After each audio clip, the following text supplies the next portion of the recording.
how you gonna play, you know, 2 of everything? Something's got to be better than the other, right? I got 2 words for you. But hold on, can I say one more thing before you go? Go ahead. Go ahead. No, I'm not. I got 2 words for you. Wait, no, I just want to. I hate you. Heartless Summoning. Woo-hoo-hoo! Yep, I've got your attention now at home, don't I? How many evil twins? Is this Michael Burnett? This is 0 evil twins here. What we have are Michael Burnett? we have Cryptgas, Gristlebrand, Thragtusk, Wolfer, Silverheart, Prime Speaker, Zagana, Clone, Farseek, Heartless Summoning, Unburial Rites, Mutilate, Tracker, and How do you clone and not evil twin? I didn't design the deck. You should ask Michael. Hey, Michael! Maybe Clone's better. Explain. Explain. I don't know why it would be better. I'm just saying it could be better. All right. That's all. A couple like value Unburial Rites in both decks, which is interesting. Faithless Looting. I mean, besides the Unburial Rites, he also got Lingering Souls, but Faithless Looting basically has a draw spell in this deck. Yeah, it is. That's interesting. Yeah, you don't see that very often. I can't often. remember who this deck was designed by, but the first time we saw this deck, it actually made the top 4 of the MOC. I believe in MOCS. Yeah, the one Supreme Verdict one. The one that's the Pillar Flame one. Yeah. The Supreme Verdict was the promo. Yes. Yeah. Yeah, the Pillar Flame bug not working, so the finals was Zombie Mirror. That's right? correct. Yes. That's correct. As we do see Mike Wilson casting a Farseek here, he led off with a Godless Shrine into a Woodland Cemetery. So I'll probably search for something that can add a little bit of blue mana here. And there is a Watery Grave. Jared has just begun with a Godless Shrine and a Sacred Foundry on his end. So things are not going to be quick here, but they will heat up in what is likely to be just a match full of haymakers back and forth. I was going to say, this match is awesome because it's just a bunch of sweet cards from both decks, and neither deck is like truly an established archetype, right? Neither is a staple of the metagame. So surely these players have not played against these decks before, and I don't think these decks have necessarily ever even interacted in the history of Magic. Yeah. Because they are 2 quite unique builds.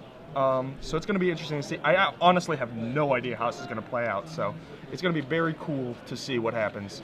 We've got an Isolated Chapel into a Boros Reckoner, and that is a very good Magic card as Mike draws a Breeding Pool. It is the only 4-of creature in Petefish's deck, and he has 1 Blasphemous Act to go big.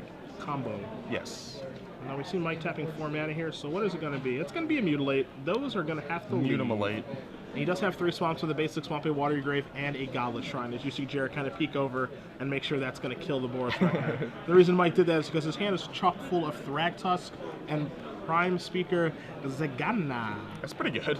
As Mike draws a Clone for the turn. Evil Twin. There's an Overgrown Tomb coming to play untapped. Mike going to move down to 18. And then he's going to get a little swaggy. Thragtusk is here. Back up to 23. So this is like the ultimate test for Jared's deck, right? Like Thragtusk is like the pillar of the format. Exactly. One of the most important cards. So and how does he do against this card? And you're like all 1-for-1 removal deck. Yeah. Like obviously Reckoner is a pretty solid answer to the Thragtusk, but really if you're using things that Jared has like Tragic Slip and Dreadbore, and Mizium Mortars, that's you're gonna be down on the exchange. We call this the litmus test right here. So you do see a an Obsidian, in Obsidian? In Jared's hand. Does he have the land to play it? It doesn't look like he does. Okay, I see a Dragon School Summit, and I see the requisite mana to be able to cast this bad boy. And he's just thinking about whether he wants to go like double removal spell, because he's got the Tragic Slip and the Mortars, or just run Daddy out there. I think you want to get that established as fast as you can. For sure. And we'll bring Obsidian on the screen for you guys so you can take a look at this thing, which is a mythical rare. This is a card that is like a fringe player right now, but it's just like, there's no way this card just doesn't dominate at some point in its life and standard. Well, I mean, it's just too good not to. It's no Beckon Apparition, right? That's correct. That's correct. A few things are, but if anything can challenge Beckon Apparition for the best Orzhov common, I think that this would be it. Yeah, it is quite good. I mean, the original Ghost Council from Ravnica proper was a deck. It was, you know, a big player in that metagame. And this one is pretty much just as good. Now you're going to see a Heartless summoning here by Mike, and you're going to see a Wolfir Silverheart. So tag team back again. Why is there a counter on the Thragtusk? Is that just to indicate -1/-1? I believe that's what that counter is Okay. there for, but the counter actually does not represent anything. Yeah. It could represent soul bonding. I think that's what they're talking about right now. Yeah. But there's no reason for there to be a die on there as Heartless summoning actually does has a state-based effect, which gives -1/-1. But I guess we're gonna have the dies there for clarification. No, this is make relationship. Yeah. Is what these dice are for. He wants the number 3 Indeed. to indicate a soul bond of 2. Well, the 3 of course is for +3/+3. Because Heartless summoning is going to be -1/-1. You see, you pieced it together. It comes full I couldn't circle. figure It it all out. makes sense now. Yeah, I couldn't figure it out. You pieced it together. Now, Heartless summoning is a card we're going to bring up on the screen as well. A card that, you know, as we do play this game, you're going to see a Lingering Souls here. A card that, you know, has seen some fringe play. You know, you saw Ali Andrazi try to give this a whirl to a little bit of success, but, you know, a card that has this kind of text, creatures you cast cost 2 less. You would think this card would have been a little bit better in its life through standard. It is a powerful effect. There is no denying that. The question is whether you can get enough value from it to overcome not only your creatures being smaller, but also the card you're investing, because you do have to have the summoning and cast it. That's quite a bit of ground to overcome, and you also need your deck to function without it in case it dies or you don't draw it. Which means you have to have castable guys that are really expensive because you need to get value out of the Heartless summoning. It's hard to build the deck properly, and you can get a lot of really wonky draws where you have a bunch of Heartless summonings and like smaller dudes, or a bunch of super expensive dudes but without the summoning, and yeah, it's definitely a powerful effect. It's just how you use it.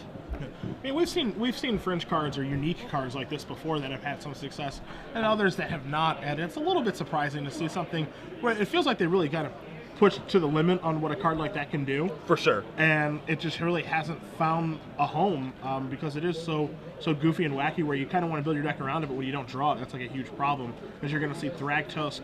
But this is like a combo-esque sequence right here. Like, look at. I mean, this is an impressive like turn. Yes. Here, without question. But what you have to ask yourself is that better than just having cast them one by one? Yeah, having an investment, you know, and of have a card and your guys card. being smaller. Yeah. Yeah. So you're gonna see Obsidian come back. We're gonna see the drain plus gain. And Jared's gonna draw a card. He's going to draw a Blood Crypt, so he can go Overload on the Mizium Mortars if he'd like to. Turn 4 2s into 2 2s. I don't hate that. I mean, what else are you gonna do, really? There's a Blasphemous Act over there as well. Is that his 2-card hand? Because that's pretty good.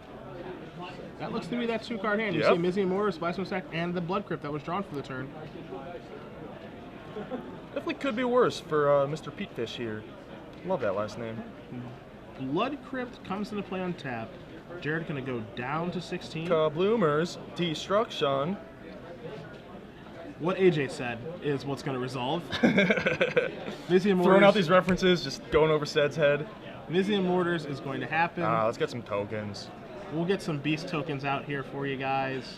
Here They are going to be 2/2 beast tokens. You're gonna trade Obsidian for? Oh, okay. I thought he was attacking. He is phasing. Yeah, no, Obsidian's going to go back into hiding. Mike's going to draw a card as he is. He has a Watery Grave, and it looks like he has a Watery Grave plus Breeding Pool are the cards in his hand. So he is cardless right now. It's something like a Prime Speaker Zagana to be able to draw some cards, get back into this game a little bit. Maybe a Tracker's Instincts, but he doesn't have any of those right now. Tracker's Instinct is another card that's super powerful and super underplayed. I mean, it was in like Fright stacks, but just as a value card with a couple flashback cards and a bunch of really awesome guys worth getting. Tracker's Instinct's, I mean, it's 2-for-1. Yeah, You know? you would think it'd be a little bit better. Yeah. As you see Mike play that breeding pool, he does attack for 4 with those beast tokens. Leaves 1 beast back to block, as you're going to see Obsidian come back. Going to gain Jared 2, pushing to 14, excuse me. Mike's going to go down to 25 here, and Jared's going to draw so much life. another Ooh, Mizium another Mortars. Mortars is big game. And overloading that is pretty elementary. That's why he plays 3. Yeah. As you do see Mizium Mortars clear the board, took out the first half of those Thragtusts, a second one able to take out the rest of them. And Jared has them all the way down to starting life total. Yeah, you see Obsidian knocking Mike down to 20, Farseek. and then it flips away. Farseek not the best draw, but I mean, it is a 3-turn clock from here.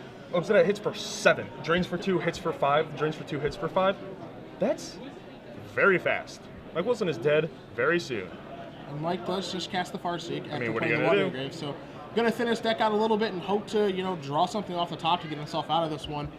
But Obsidian looking to close this game out in short order, and of course Jared does have plenty of good cards left to draw. He does have exactly enough mana to Unburial Rites and Flashback. So on Unburial Rites is double Thragtusk, which is pretty good. Yep. What other giant guys does he have? Well, Prime Speaker is not so good here, but he does have 3 Gristlebrand. Yeah, now that would be a draw. Can't complain too much about Gristlebrand. He does have Wolf or Silver, which isn't at its best right now. Mutilate is not going to do very much either. Tracker's Instinct can kind of tie the room together, help him find some things that he's looking for. But regardless, he's going to need to find them in If it's going to be Instinct, it's got to be soon. Yeah. And you see Vault of the Archangel now. A card that we'll bring up on screen for you as well. Now it's fully draining for 7 instead of draining for 2, hit for 5. There's so much life gain in Standard right now. There is a lot of life gain, yes. Even your invitational card, Centaur Heal. Yeah, my favorite card ever printed. Once again, players in $10 draft. So that's going to go away. This is a big sweat. Like, Mike has so many good draws in his deck. There's a Gristle Daddy. No, I think that was a Crypt Cast. I think that was a Crypt Cast. You got excited. You wanted it. Was a black card. It looks like he's gathering a lot of lands together. A lot of lands. And he just passes. I guess we were both wrong. Were we both wrong? It looked like a sweet black card. That's all I'm saying. It was probably another Heartless something. Frown Town. Godless Shrine, the card drawn for Jared to go along with that Blasting Sack that he does have in reserve. Hey, he's fine both people blanking here because he is well far ahead. In comes Obsidian again. Drain you. And now you see Lingering Souls get flashed back. You'll see the Godless Shrine come into play, and he's just going to pass the turn back. It does not phase out Obsidian. What was that? I'm seeing all these sweet cards, but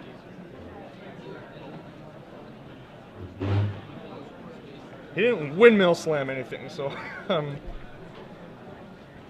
there's a Swamp. Well. And there's Crypt Cast. Alright, a chump blocker. And this is actually going to come back. I mean, this game's going to go an extra turn where it probably doesn't need to because of... Oh, never mind. Because he didn't sync out the Obsidian. But a Lily Honor of the Veil off the top is going to make Mike sacrifice that Crypt Gas to the -2 ability. And whoa, did he not blank? No, he did not. Really? Yeah. Well, Mutilate would have been a little awkward then. Yeah, a little bit. Slightly. But either way, Jared Petefish is going to win Game 1 off the back of a Obsidian.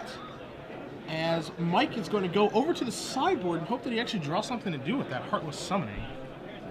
Can I just say I love how in Jared Petefish's sideboard, the second and third cards right next to each other are Unburial Rites and Rest in Peace. Oh, that's yeah. fun. That's nice right there. He also has 2 Purify the Graves, so it's just, mixing up your... It's a contrast in styles. Yes. That's all that is. But taking a look at Mike Wilson's sideboard here, you're going to find 3 copies of Appetite for Brains. Now, that's a card that I typically don't find to be very good in this matchup. And taking a look at the deck list over here. 2 Obsidian, 2 Aristocrat, 2 Aurelia, 1 Olivia, 2 Unburial Rites, and 1 Blasphemous Act in the main deck. So it's a card that I don't think... It's a card that I don't think is incredibly good in this matchup, but when you lose to Obsidian, it might influence your decisions on what you want to sideboard in. So we might see Appetite for Brains come in when it probably shouldn't. Other cards that can come in here, See 3 copies of Acidic Slime, don't really think you're going to want that. 2 copies of Cyclonic Rift, not really at its best. An additional copy of Unburial Rights to go with his 3 in his main deck. And then a card that we haven't really seen for a while, and I'm not sure how good it is here at all, and in general, is Vraska the Unseen. A card I actually kind of forgot existed. The green-black Planeswalker? That's correct. Okay. Yeah, I also, it took me a second. I actually forgot that existed. Yeah. Because there was so much hype around it, and then, like, you know, you draft Return to Ravnica. And then it wasn't even good and limited. Yeah. Yeah. And so we might see those come in as well. But not a lot of things that really stand out to you as cards that really jump out to take down this white-black-red deck that was actually designed by Nicotine Jones on Magic Online. Nicotine Jones. And it was also recently played by Bing Luke. The Bing Luke? Yes, the Bing Luke. If you play Magic Online, you know that name. Yes. Prolepsis? Is that how you pronounce his screen name? Prolepsis, thank you. He is Prolepsis 9, a very, Moto. very powerful magician. Moto Master. Yes. Like, him and Reed Duke, like, came out together as, like, the 2 big Moto guys after Brad, FF Freak, Nelson. And both put up amazing results. Bing, like, works and is, like, an adult. So he doesn't have quite the results, quite the resume as Reed, who has, you know, done some pretty awesome things. Yeah. But Being much Bing older is, than Reed, too. Yes, but Bing is also just a stone master. So if he chose this deck, you know, there's got to be something to it. Yeah. So let's look at this sideboard for Jared. He has some Sorens, an Unburial Rights, the 4th Mizium Mortars, the 2nd Blasphemous Act, Dreadbore, Liliana, 2 Purify the Grave, and 2 Rakdos's Return. So what are you thinking here? Heartless Summoning is actually pretty good against Rakdos's Return in like a weird way, because it helps you empty your hand before the return goes off. And without Farseek, I don't know if Jared's deck is going to be able to, you know, do it before it matters, or do it while it still matters. Does Jared know to bring in the Purify the Graves? Is the question. Did not see Unburial Rights in that game. He did not. But a lot of the cards that he did see are good with Unburial Rights. Yeah. So, you know, can he put 2 and 2 together there? I guess it's a little more complicated than 2 and 2. 2 and 2 is pretty easy. You know, can he do that? I don't know. I'd say it's like 2nd year algebra. it's like you can like naturally do it, but once you're taught, you could like probably figure it out pretty easily. Yeah, you can figure out the X and the Y's. Yeah, exactly. I was really good at math before they started putting numbers in there, or putting letters in my numbers. So I think this is a matchup that probably does favor the white, black, red, right stack. I mean, we saw Mike Wilson's deck actually kind of do what it was supposed to that game, and then, I mean, he still, it didn't seem like Jared had much trouble dealing with that. I mean, he did draw a 2nd Mizium Orders to kind of clear the 2/2s out of the way, but I think that Obsidat may have taken that game over anyway, even if he didn't do that. So, you know, it might revolve around Michael actually having to draw Heartless Summoning into Gristlebrand to be able to win this matchup, or, you know, a timely Prime Speaker Zagana. Because we do see both players underway here. Godless Shrine for Mike on the left. You're going to see a Woodland Cemetery into a Farseek, so he's accelerating while Farseek on the play. Again, as the person with 1 permanent in play, it doesn't feel good. You feel really behind. That's because you are. Right. It's because you are. Yeah, if you feel really behind, and that's accurate. As you see, Jared does just have a Sacred Founder. You see him thumbing through his hand a little bit. Does have a Dragon Skull Summit. And it does have lands and spells to play, but he is going to be a little bit behind here, and Mike's deck does have the ability to get out to some nice starts, as we saw in the previous game. How clutch was that Tragic Slip last game on the Wolf for Silverheart to get the Mizium Mortars to kill the whole board? Very, very It was big. pretty good. It was pretty good. See Isolated Chapel, the draw step for Jared this turn. He does play that Dragon Skull Summon and does just pass the turn back. Mike So he did draws board in Dreadbore. Mike draws a Crypt Ghast. He did not have anything to do on turn 4 before that, and he was also kind of bottlenecked on mana too, because he has 2 copies of Thraxos and Silverheart and a Prime Speaker in his hand. So there wasn't a ton that he could actually do, but that Water Grave plus his Crypt Ghast is actually going to turn his entire hand over. Well, it would. Well, if he I can't imagine it survives. That is a dangerous card. Jared draws. He draws a Godless Shrine. You see Aurelia, the War Leader. Shrine tap Dreadbore, is that what you're feeling? I know that's what you're feeling. I'm a little bit riskier, but... Nah, Cryptghast is a scary Magic card. Just the turns that it represents can, like, give me nightmares. I've seen Travis Wu do some stuff on stream, man. He's done some things. Some unspeakable things. Yeah.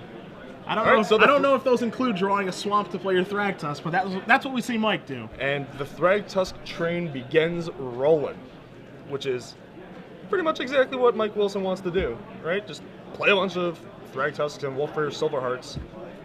Like, if Jared's using 1-for-1 removal, then you're profiting, and like the Mortars, even if he overloads it, you're still getting stuff off your, like, you're breaking even on your Thragtusks. If that even works because of your Wolfir Silverheart. I don't know, like, Mike Wilson could not have drawn this up very much better, and I actually think Jared's in a fine spot. You're going to see Amizian Mortars take care of the first half of that Thragtusk. Beast Token will be incoming. Thragtusk will Never take mind. care of that. So he's going to have to use 2 cards to get rid of that. And you see in Jared's hand, he does have that Aurelia, the Unburial Rights. He's got an Olivia Voldaren as well that he chose not to play that turn, as Mike does draw another Prime Speaker of Zagana. And there it is. A second Thragtusk from Mike going to bring him up to 28. Does not have a land to play, but you have to be pretty scared. Does he have any blue? He has 2 Water Graves. Oh, those are Water He Graves. needs an additional I thought they green were mana. Overgrown Twins. There's your Dragon Skull Summit, and now an Olivia Voldaren comes to town. So Haymakers back and forth. You called it. That's what the matchup's going to be. Just super high impact cards every single turn. Mike draws his card. He draws a Cryptghast. So he cannot cast a Wolfir Silverheart. He cannot cast either one of those Prime Speaker Zaganas, but he can slide a Cryptghast into play. And cross his fingers. Now there's a Wolfir Silverheart. You see Mike checking yes. the mana and saying, you do not have double green, my friend. That is not going to happen. Well, in that case, Cryptghast. So he is going to cast a Cryptghast. We'll see if he attacks that Thragtusk or not. He chooses not to. I can't. I can't really, that no I attack. can't really condone that no attack either. There's no way he's going to block the Olivia there. Now the bigger question here, AJ, is if you're Jared, do you just double shoot that Cryptghast, or Yes. you know, do you consider just shooting once with the maybe shooting once with the Thragtusk once, or some alternate line of play? I'm too scared. I'm a big baby. I just want that guy gone. Right. I mean, Mike's been missing land drops. He's been playing a spell every turn. You gotta know that you can't let his hand open up. You gotta keep him bottlenecked here, as Jared's also kind of stuck on mana. I mean, not to the point where he can't do anything, but it is a lot better for him if he had an Aurelia in play. So Olivia's going to come across for 5. It's going to knock Mike down to 23, and Jared does have a tragic flip that he could have cast on the Thragtusk, but he chose not to. Very interesting. So you see Mike does draw a Clone, and Clone is going to copy Olivia Voldaren to kill it. Now that will set off Morbid, and you are going to see Morbid take care of the Thragtusk. Probably should have attacked first, but yes, not the biggest deal there. I'm pretty sure that this Haymaker matchup is not going to come down to nickel and diming life totals. Well, there's a land, and it's quite a good one as well. That is a very good one with Aurelia the War Leader, which I believe we are going to see cast this turn. Well, looks like he's going to bring back the Olivia.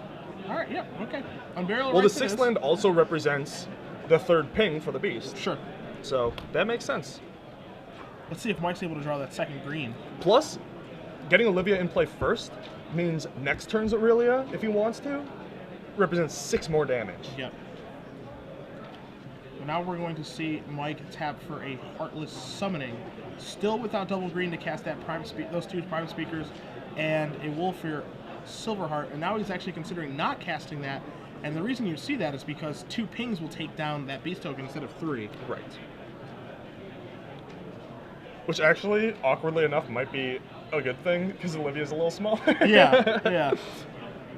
Kind of some weird implications here.